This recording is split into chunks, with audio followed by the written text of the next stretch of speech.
किसी वजह से मेरा ध्यान शहीद दलजीत सिंह के परिवार की ओर गया, जो बहराइच के एक गांव में रहते हैं। मैं उनसे मिली थी, उनकी पत्नी पर मेरा ध्यान गया। जब मैं उनसे मिलने गई, उन्होंने मुझे कहा उनकी एक 19 साल की बेटी है, एक 13 साल का बच्चा है। तो हमारी बातचीत हुई परिवार वालों से, उन्होंने कुछ ज़्यादा कहा नहीं, चुपचाप बैठी थी। अंत में जब हम जाने वाले थे तो मेरे पास आए, उन्होंने कहा कि मुझे बहुत डर लग रहा है, मैं अपने पति के बिना इन दोनों बच्चों को कैसे संभालूंगी।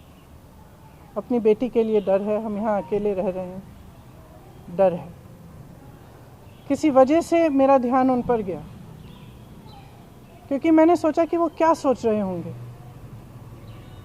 कि जिस सरकार के मंत्री के बेटे ने उनके पति को कुचला, जो प्रधानमंत्री उसी दिन, शायद उसके अगले दिन लखनऊ आए, या शायद उसके 1-2 दिन पहले लखनऊ में थे। लखनऊ से उनका घर 15 मिनट में पहुंच सकते थे हेलीकॉप्टर में। वो क्या सोच रहे होंगे कि ये प्रधानमंत्री हमारे यहाँ नहीं आए, कुछ बोला नहीं। उन्होंने पूरी तरह से हथियारों का संरक्षण किया। आज भी उनके साथ मंच पर वो मंत्री खड़े हैं, वो आज माफ़ी मांग रहे हैं। जब 600-700 किसान शहीद हो चुके हैं, क्यों मांग रहे हैं? क्या ये देश समझ नहीं रहा है कि चुनाव आ रहे हैं? उनको लग रहा होगा परिस्थितियां ठीक नहीं हैं। विधानसभा के चुनाव जो हैं, उनका सर्वे आया है, उसमें उनको दिख रहा है कि परिस्थितियां ठीक नहीं हैं। तो अब चुनाव से पहले वो माफ़ी मांगने आ गए हैं। तो देखिए, हमें समझना पड़ेगा, जो सरकार है उसके ही नेताओं ने किसानों को क्या क्या नहीं बोला। आंदोलनजीवी, गुंडे, आतंकवादी, देशद्रोही, ये सब किसने कहा? जब ये सब कह रहे थे तो क्या हुआ? प्रधानमंत्री जी चुप क्यों थे? बल्कि उन्होंने आंदोलनजीवी शब्द बोला। जब किसानों की हत्या हो रही थी, जब किसानों को मारा जा रहा था, जब लाठियां बरसाई जा रही थी, जब उनको गिरफ्तार किया जा रहा था, तो कौन कर रहा था? आपकी ही तो सरकार कर रही थी। आज आप आकर कह रहे हैं कि ये कानून आप रिपील करेंगे, तो हम कैसे भरोसा करें? हम आपकी नीयत पे कैसे भरोसा करें? सब स्पष्ट है, सामने है देश के। मुझे खुशी इस बात की है कि ये सरकार समझ गई है कि इस देश में किसान से बड़ा कोई नहीं है।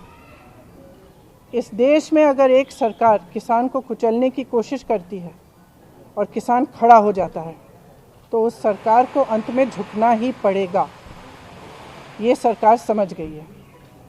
इस बात पर मुझे खुशी है, और मैं कहना चाहती हूँ कि जो किसान शहीद हुए इस पूरे आंदोलन में, कई किसानों के परिवारों से मैं पिछले पूरे साल में मिल रही हूँ, मैं मिली हूँ, मैं उनका दुख समझती हूँ। और हम सबको सबसे पहले उन्हें श्रद्धांजलि देनी चाहिए। अगर सरकार सचमुच सीरियस है तो उनके लिए जो कार्रवाई होनी चाहिए, ख़ास तौर से जो लखीमपुर खीरी में हुआ, उस पर जो कार्रवाई सही ढंग से होनी चाहिए वो करनी चाहिए। मंत्री का बर्खास्त करना चाहिए।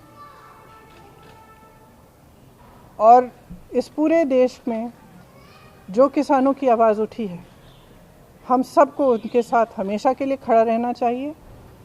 किसान की बहुत समस्याएं हैं, आज हर तरफ से मजबूर है, हर तरफ से वो कर्ज में डूबा हुआ है। मैं ललितपुर गई, ललितपुर में भी आपने देखा कि खाद की लाइन में खड़े खड़े उनकी मृत्यु हो गई। कुछ किसानों ने आत्महत्या की। तो किसानों की जो समस्या है, जिसके लिए किसान आंदोलन कर रहे हैं, उसको ठीक तरह से समझना, उनकी समस्याओं को ठीक तरह से सुलझाने का कर्तव्य हम सबका है। मैं ये भी कहना चाहती हूँ कि मुझे खुशी है कि जितने भी विपक्ष के दल हैं सब ने पूरी तरह से समर्थन किया इस आंदोलन का और किसान डटे रहे। हमारे भाई बहन जो दिल्ली के बॉर्डर पे भी थे और तमाम प्रदेशों में सब डटे रहे और आज हम उन सबको धन्यवाद देना चाहते हैं। जैसे मैंने कहा, जो शहीद हुए हैं उनको श्रद्धांजलि देना।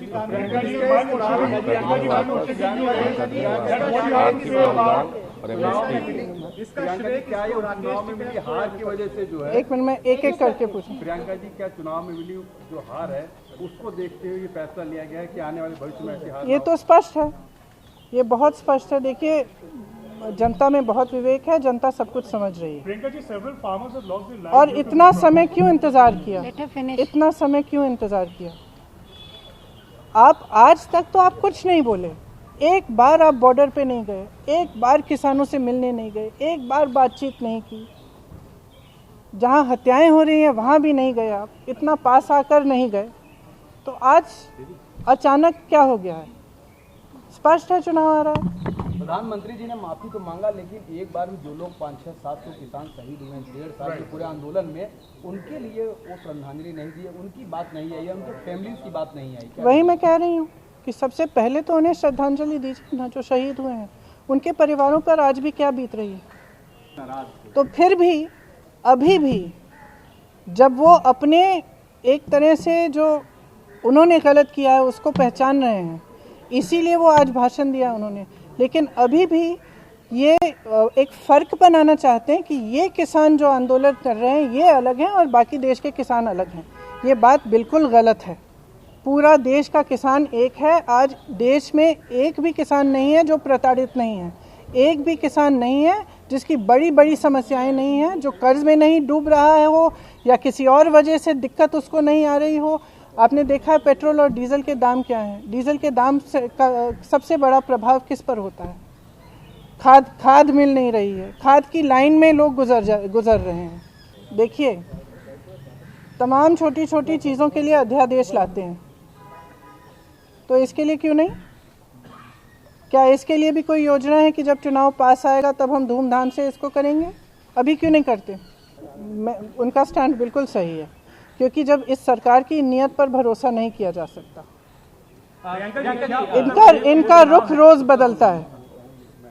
तो ये बिल्कुल सही है कि पहले कानून रिपील करें ठीक ढंग से, फिर देखा जाए। Priyanka ji, one question, given that the farm laws have been repealed at the end of the day, they have not been repealed yet. They have not been repealed yet. Yes. देखिए, ये आंदोलन किसानों का था, किसानों का है। अपने हक की लड़ाई किसान लड़े हैं, शहीद किसान हुए हैं। तो मुझे नहीं लगता कि किसी भी राजनीतिक पार्टी को इसका श्रेय लेने की कोशिश भी करनी चाहिए, वो उचित नहीं है।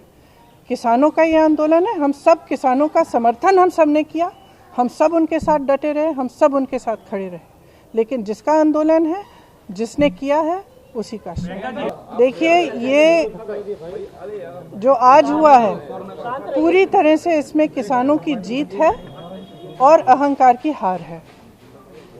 तो सरकार समझ रही है कि जब देशवासी, जब किसान खड़ा हो जाता है, जब डटा रहता है, तो उसी को झुकना पड़ता है। और ये मेरी तो आशा है कि आगे भी जो गलत कार्य ये सरकार करती है, जो गलत कानून लाती है, उनका विरोध होना चाहिए और सबको एकजुट होकर खड़ा होना चाहिए और सरकार को झुकना ही पड़ेगा। मेरे भाई ने शायद पिछले साल ही कहा था, एक बयान दिया था कि अंत में सरकार को झुकना ही पड़ेगा, क्योंकि किसान की जो शक्ति है इस देश में सबसे बड़ी शक्ति है, अन्नदाता है इस देश का। ये देश किसानों ने बनाया है। देखिए, पंजाब की जनता में बहुत विवेक है। पंजाब को किसानों ने बनाया है। किसान सब कुछ समझता है, मुझे समझाने की कोई ज़रूरत नहीं है। वो सब समझते हैं कि क्या हो रहा है, सब देख रहे हैं, पूरा देश देख रहा है कि किस तरह से राजनीति हो रही है।